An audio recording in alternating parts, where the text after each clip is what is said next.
Good morning student. मैं Ramakant Sharma Shri Krishna college Manorama के online classes में आपका स्वागत करता हूँ।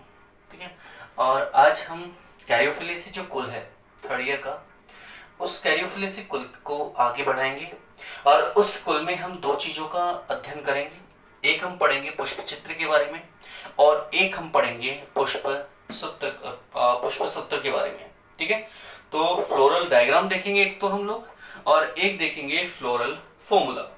दो चीजों की हम क्या करेंगे यहाँ पर स्टडी करेंगे। ठीक है, तो ये मैंने आपके फ्लोरल डायग्राम या पुष्प चित्र पहले ही बना दिया है। बाकी हम बात करेंगे इसके पुष्प सूत्र के बारे में। तो पुष्प सूत्र के साथ साथ ही हम इसके जो पुष्प सूत्र से संबंधित अवयव हैं उनका भी अध्ययन इसके साथ साथ ही हम करेंगे। ठीक है, तो अगर हम बात करते हैं इसके पुष्प सूत्र की, तो कैरियोफिलिसी के स्पर्गुला ऑर्वेंसिस जो पुष्प है या पादप है, इसके पुष्प सूत्र में सबसे बाहर की तरफ क्या पाए जाएंगे?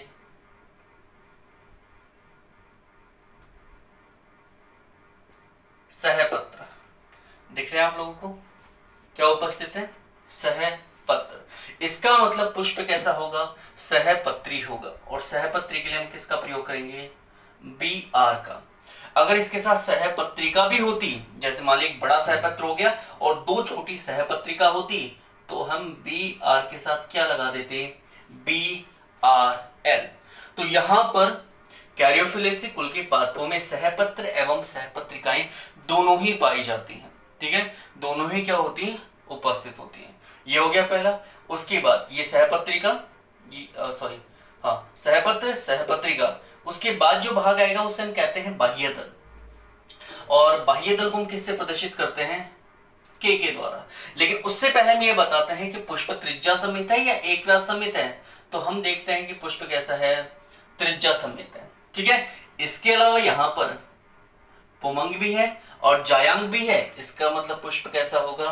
द्विलिंगी होगा। ठीक है, उसके बाद आता है इनका बाह्य दल पुंज। क्या आएगा? बाह्य दल पुंज।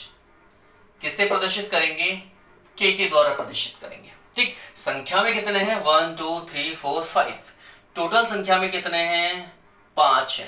तो ये संख्या में हमने लिख दिए 5। अगर संयुक्त होते तो ब्रैकेट लगाते, लेकिन ये संयुक्त नहीं है, बल्कि कैसे हैं?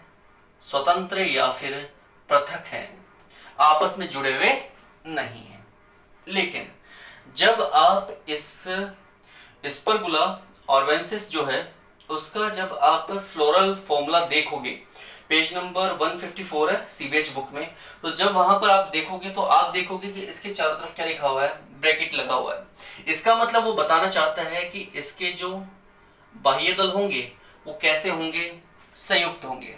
लेकिन अगर हम बाकी रिसोर्सेज की बात करते हैं, बाकी कुछ अथर्स की और बात करते हैं जिनकी अगर बुक्स देखते हैं कैरियोफिलिसी कुल के संदर्भ में, तब हमें पता चलता है कि ये संयुक्त नहीं होते। और आपको यहाँ दिख भी रहा है, अगर हम उसी पेज के डायग्राम को देखोगे, कैरियोफिलिसी कुल के स्पर्गुला जो पौधा है उसके अगर हम डायग्राम को देखते हैं तो हमें डायग्राम से पता चलता है कि आपस में जुड़े हुए नहीं है। ठीक है, लेकिन अगर हम नीचे फॉर्मूला देखते हैं तो उसमें इसके चारों ओर क्या लगा हुआ है? ब्रैकेट लगा हुआ है। तो आपको ध्यान रखना है कि ब्रैकेट नहीं आएगा, मतलब ये कैसे होंगे? पृथक होंगे, आपस में जुड़े हुए नहीं पाए जाएंगे। ठीक है, उसके बाद हम बात करते हैं दल पुंजगी। किससे प्रदर्शित करेंगे?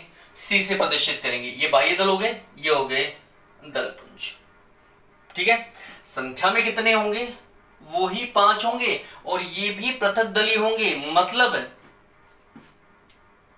आपस में जुड़े हुए नहीं होंगे। जबकि सीबीएस बुक में इसको भी क्या कर रखा है? आपस में संयुक्त बताए हैं, जबकि आपस में जुड़े हुए नहीं होते। या तो ये व्यावर्तित रूप से विन्यासित होते हैं,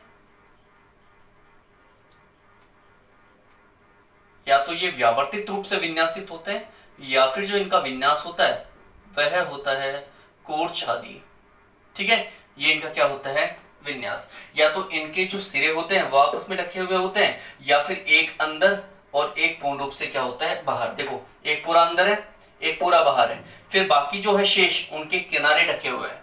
तो इस प्रकार इनका जो विन्यास होगा वो कैसा होगा? या तो व्यावर्तित या फिर कोरछादी होगा। ठीक है, तो ये हो गया इनका दलपुंज। उसके बाद यहां पर हम लिख देते हैं दलपुंज के बारे में, सी भी कितने हो गए, 5 हो गए, लेकिन आपस में जुड़े हुए नहीं है। उसके बाद बात करते हैं हम पुमंग की, एंड्रोशियम की, किससे प्रदर्शित करेंगे, ए के द्वारा। किससे प्रदर्शित करेंगे, ए के द्वारा। अब यहां पर जो पुमंग की संख्या बताई गई है स्पर्गुला के संदर्भ में, वो बताई गई है लगभग 10, कुछ में 8 भी है, कुछ में 10 भी है। तो अगर 10 होंगे तो 5-5 के 2 चक्रों में पाए जाएंगे, 5 + 5 के 2 चक्र होंगे, ठीक है। और अगर 8 होंगे तो यहां पर 4 + 4 के 2 चक्रों में पाए जाएंगे। मतलब यहां पर अगर मान लीजिए 10 है, जैसे स्पर्गुला की अगर हम बात करते हो तो यहां पर क्या है, 10 है। 10 का मतलब क्या है कि 5 तो बाहर वाले चक्र में और 5 ही अंदर वाले चक्र में पाए जाएंगे। 5 एक बाहर चक्र बनाते हुए पाए जाएंगे, 5 उनके अंदर की तरफ एक चक्र बनाते हुए पाए जाएंगे। तो टोटल संख्या कितनी हो जाएगी इनकी, 10। इसी प्रकार अगर 8 होंगे तो 4 बाहर वाले चक्र में और 4 अंदर वाले चक्र में क्या होंगे, विन्यासित होंगे, ठीक है। इन्हें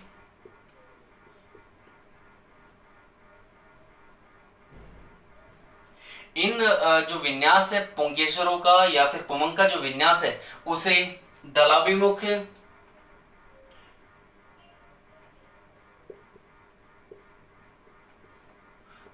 पुंकेसरी विन्यास या फिर इन्हें दलाभिमुख द्विवर्त पुंकेसरी विन्यास कहा जाता है।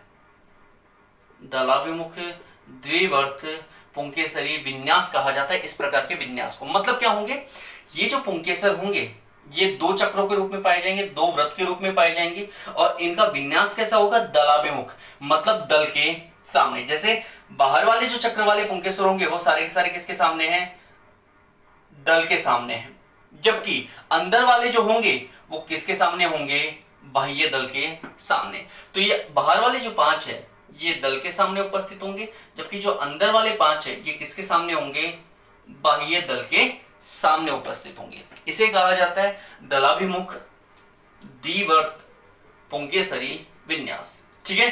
तो यहां पर जो पुमंग होंगे या तो 10 की संख्या में होंगे या फिर 8 की संख्या में होंगे। अगर 10 की संख्या में होंगे तो कैसे होंगे, 5 + 5, कैसे होंगे, 5 + 5 होंगे, ठीक है। उसके बाद बात करते हैं हम जायांग की, जहां पर सीबीएच एक बहुत बड़ी क्या करता है, गलती करता है, ठीक है। तो यहां पर जायांग को हम किससे प्रदर्शित करेंगे, जी से प्रदर्शित करते हैं। तो यहां पर सीबीएच की जो बुक है उसमें लिखा हुआ है कैरियोफिलेसी कुल के लिए कि इस कुल की जो बीजांडान्यास होगा, बीजांडान्यास मतलब जो ओवरी है, अंडाशय है, उसमें अंडक किस प्रकार लगे हुए हैं, ठीक है, उनका जो विन्यास है वही बीजांडान्यास कहलाता है, ठीक। तो उस बीजांडान्यास के लिए कैरियोफिलेसी कुल के संदर्भ में सीबीएच कहता है, सीबीएच की बुक्स में लिखा हुआ है कि इनका जो बीजांडान्यास होगा वो कैसा होगा, अक्षीय बीजांडान्यास होगा। कैसा बीजांडान्यास होगा, अक्षीय। अब अक्षीय बीजांडान्यास का डायग्राम कैसा बनता है, जैसे ये आपका क्या हो गया, अंडाशय हो गया, इस अंडाशय में ये इसका सेंट्रल केंद्रीय अक्ष हो गया और इस पर क्या लगे हुए हैं, अंडक लगे हुए हैं, ठीक है। तो इस प्रकार के बीजांडान्यास को क्या कहेंगे, अक्षीय कहेंगे। दिख रहा है क्या आपको, ऐसा लगा हुआ, आपको कैसा दिख रहा है,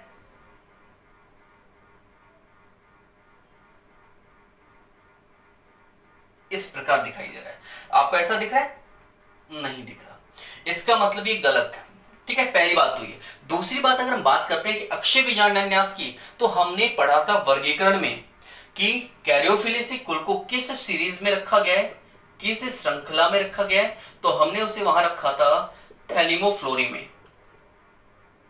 किस में रखा था, थैलिमोफ्लोरी में। थैलिमोफ्लोरी में क्यों रखा था, हमने कहा था क्योंकि इसके अंदर भित्तीय बीजांडान्यास है, इसलिए रखा था। तो अक्षय तो हो ही नहीं सकता।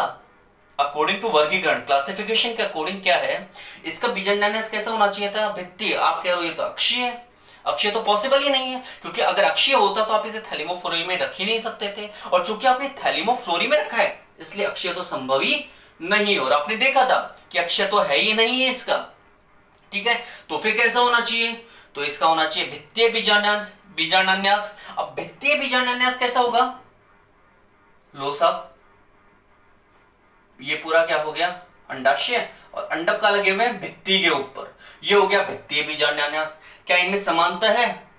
नहीं है समानता। तो ना तो ये अक्षीय दिखा रहा है और ना ही थैलेमोफ्लोरी के अनुसार ये भित्तीय दिखा रहा है। फिर ये दिखा क्या रहा है? ये दिखा रहा है एक तरह से स्तंभीय। बीच में एक अक्ष होगा जिसे स्तंभ कहा जाएगा और इस पर क्या पाए जाएंगे? अंडक पाए जाएंगे। ठीक है, अंडकों की संख्या 3 से 5 हो सकती है, या तो 3 हो सकती है या कितनी हो सकती है? 5 हो सकती है, जो आपस में क्या है? जुड़े हुए हैं। ठीक है, और किस अवस्था में है? सुपीरियर अवस्था में या ऊर्ध्ववर्ती अवस्था में। लेकिन इस अवस्था को कहेंगे क्या? ये क्वेश्चन भी आया हुआ एग्जाम में कि इनके बीजांड की जो ये विन्यास है, इस विन्यास को क्या कहा जाता है? तो इसे कहा जाता है मुक्त स्तंभीय बीजांडान्यास। तो वास्तविकता में ना तो इनमें अक्षीय है, अक्षीय कह नहीं सकते इस चीज को, क्योंकि अक्षीय में क्या होता है मैंने बता दिया आपको, अक्षीय में कैसा डायग्राम बनेगा। ठीक है, ये अक्षीय है, ना तो ये अक्षीय है ना ही ये कैसा है? भित्तीय है, बल्कि इनमें किस प्रकार का बीजांडान्यास पाया जाएगा? मुक्त स्तंभीय बीजांडान्यास। कोई स्तंभ नहीं है, कोई स्तंभ नहीं लगा हुआ इनके अंदर, तो स्तंभ नहीं है, मुक्त है ये। तो इस प्रकार के बीजांडान्यास को क्या कहेंगे? मुक्त स्तंभीय बीजांडान्यास। तो इनका बीजांडान्यास कैसा होगा? मुक्त स्तंभीय होगा। सीबीएच के अनुसार ना तो ये अक्षीय होगा और ना ही कैसा होगा? भित्तीय होगा। ठीक है, ये बात समझ में आ गई। संख्या में कितने होंगे? 3 से 5, 3 से 5 आपस में क्या होंगे? जुड़े हुए होंगे और सुपीरियर होंगे, मतलब ऊर्ध्ववर्ती अवस्था में पाए जाएंगे। ठीक, उसके बाद हम बात करते हैं इसके फल की। तो इसमें कैप्सूल नामक फल पाया जाता है। और अगर बात करते हैं बीज की, तो इसका जो सीड होता है, ये जो बीज होता है उसके चारों तरफ, जैसे सीड हो गया तो भ्रूणपोष जो है, एंडोस्पर्म जो है, वो इसके चारों तरफ एक पतली परत के रूप में पाया जाता है। इस प्रकार के भ्रूणपोष को कहा जाता है परिभ्रूणपोष। तो इनमें जो बीज होते हैं वो किस प्रकार के होते हैं? परिभ्रूणपोषी प्रकार के। ठीक है, फल को क्या कहेंगे? कैप्सूल। बीज कैसे होंगे? परिभ्रूणपोषी प्रकार के। तो ये है इसके थोड़ा सा डिटेल, और इसी डिटेल के बेसिस पे हमने क्या बना दिया? Floral formula. ठीक है, BRL सहपत्री सहपत्रिका त्रिज्या समेत द्विलिंगी, K5 दिख रहे हैं आपको, C5 वो भी दिख रहे हैं आपको, A 5+5 5 बाहर के चक्र में, 5 अंदर के चक्र में। गायनोशियम कितने हैं? 3 से लेकर के 5 तक आपको दिख रहे हैं, 5 बीज के अंदर। और किस अवस्था में है? मुक्त स्तंभीय अवस्था में। ठीक है, तो ये क्या है? ये है हमारे पास पुष्प चित्र एवं पुष्प सूत्र। किस कुल का? कैरियोफिलेसी कुल का। एग्जाम्पल में हमने क्या लिया है? स्पर्गुला ऑर्वेंसिस। ठीक है, एग्जाम्पल में हमने लिया है स्पर्गुला ऑर्वेंसिस। ठीक, तो हमने ये बना दिया इसका फ्लोरल डायग्राम और फ्लोरल फॉर्मूला। दो चीजें क्लियर। उसके बाद बात करेंगे हम इसके लास्ट एंड फाइनल पॉइंट की, जिसमें हम हमेशा बात करते हैं इनके इकोनॉमिक इंपॉर्टेंस या फिर आर्थिक महत्व के बारे में। मैं बार बार आपको यही कहता हूं, अगर आपको कुछ भी समझ में ना आए तो कम से कम ये 2-3 लाइनें तो आप लिख सकते हैं। पहला, शोभाकारी पादप के रूप में इसका प्रयोग किया जाता है। दूसरा, औषधि निर्माण में भी इनका प्रयोग किया जाता है। तीसरा, आप लिख सकते हैं कि इनके द्वारा तेल की प्राप्ति भी की जाती है। ठीक है, तो यहां पर क्या है? इनके कुछ आर्थिक महत्व भी हैं, जैसे कि साइलिन पेंडुला एक एग्जाम्पल है। साइलिन पेंडुला, इस कैरियोफिलेसी कुल के पादप का प्रयोग किस रूप में किया जाता है? शोभाकारी पादप के रूप में किया जाता है। ठीक है, तो ये जो होते हैं ज्यादातर जितने भी हम कुल पढ़ने वाले, इसमें ये तो बिल्कुल इंपॉर्टेंट है। क्या इंपॉर्टेंट है? कि ज्यादातर जितने भी कुल के पौधे होंगे उनका प्रयोग किस रूप में किया जाएगा? उनका प्रयोग किया जाएगा शोभाकारी पादपों के रूप में। इसके अलावा अगर हम और बात करें तो वकेरिया नामक जो पादप है इनका, उसका प्रयोग बुखार में एवं मूत्राशय के संक्रमण के उपचार में किया जाता है। ठीक है, वकेरिया नामक जो पौधा है, कैरियोफिलेसी का, उसका प्रयोग हम बुखार में भी कर सकते हैं और किस में कर सकते हैं, मूत्राशय के संक्रमण के उपचार में भी इसका प्रयोग कर सकते हैं। इसके अलावा इसका एक और पौधा है जिसे सैपोनिन कहा जाता है या सोपोनिन कहा जाता है। सोपोनिन मतलब सोप मतलब साबुन। तो ये जो पौधा है इनका, वो पानी में क्या करता है, झाग उत्पन्न करने का कार्य करता है। जबकि इनके कुछ पौधों का प्रयोग पशुओं के चारे के रूप में भी किया जाता है। तो यह है इसका आर्थिक महत्व। सबसे पहले शोभाकारी पादपों के रूप में जैसे साइलिन, पेंडुला। उसके बाद औषधि निर्माण में जैसे कि वकेरिया नामक कैरियोफिलस पादप का प्रयोग बुखार एवं मूत्राशय के संक्रमण के उपचार में किया जाता है। इसके अलावा एक पौधा है जिसका नाम है सोपोनिन। ये पानी के साथ क्या बनाता है, झाग बनाता है। इसके अलावा इनके पौधों का प्रयोग किस रूप में भी किया जा सकता है, चारे के रूप में भी किया जा सकता है। ठीक है, तो ये है आपका कैरियोफिलेसी कुल समाप्त। ठीक है, नेक्स्ट वीडियो में हम बात करेंगे एक नए कुल के बारे में। ठीक है, चलिए नेक्स्ट वीडियो में स्टार्ट करेंगे एक नया कुल। यहां पर आपको मैंने ये बता दिया है कि यहां पर ये इनका आर्थिक महत्व हो चुका। मोस्ट इंपोर्टेंट हमारे लिए यहां पर फ्लोरल फॉर्मूला है, पुष्प सूत्र है, BRL त्रिज्या समेत द्विलिंगी, K5 C5 A 5+5 G 3 से लेकर के 5 तक की संख्या में और किस में होंगे, ऊर्ध्ववर्ती अवस्था में आपस में जुड़े हुए। ये क्या है, सहपत्रिका। ये क्या है, सहपत्र। ये 5 हो गए बाह्य दल, ये 5 हो गए दल। और उसके बाद 1 2 3 4 और भी ये 5, ये हो गए बाहर वाले चक्र में उपस्थित पुमंग। और ये 5 हो गए अंदर वाले चक्र में उपस्थित पुमंग। और ये हो गया मुक्त स्तंभीय बीजांडन्यास। ठीक है, यहां हमने एग्जांपल लिया था स्पर्गुला और वेंसिस का।